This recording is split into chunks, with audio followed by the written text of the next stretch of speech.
I'm Ashley Large, and this is my MeToo story. Where we're at right now, I feel like is a pivotal moment for this to be brought to light. As a woman growing up,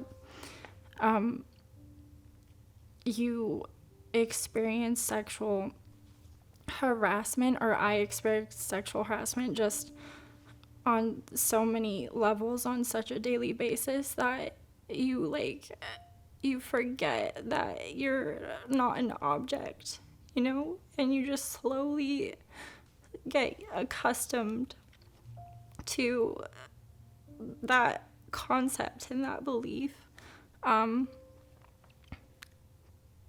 I don't want girls to grow up into women who live that lie that it's okay and that they are less. When I was 15 years old, and ironically, I want to say it was a homecoming party in a room full of people. All of our friends were there, and we were having like a movie night. I was 15 years old, and there was it was a den type area, so there was like a TV and everyone was watching movies, and then there was like separate couches in the back of the room. Like maybe my innocent intentions were perceived differently, but I ended up losing my virginity involuntarily in a room full of people when I was 15 years old. And I just remember like crying and freaking out, and my friends were like embarrassed of me, and I had to get picked up, and like that just leaves a lasting impression on you at that age.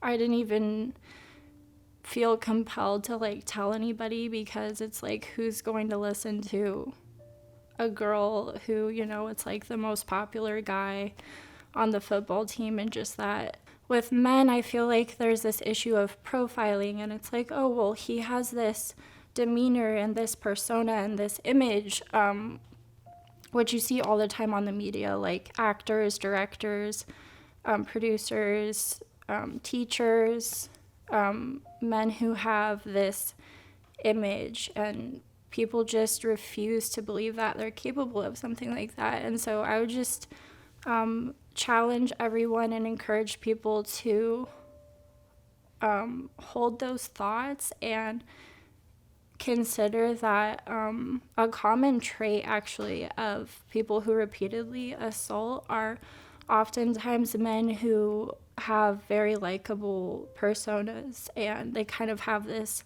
alternate personality behind closed doors. I would just encourage everyone to research about it and, ask men who are listening to this to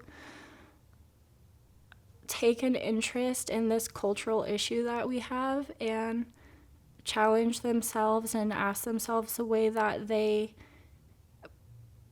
partake in that issue.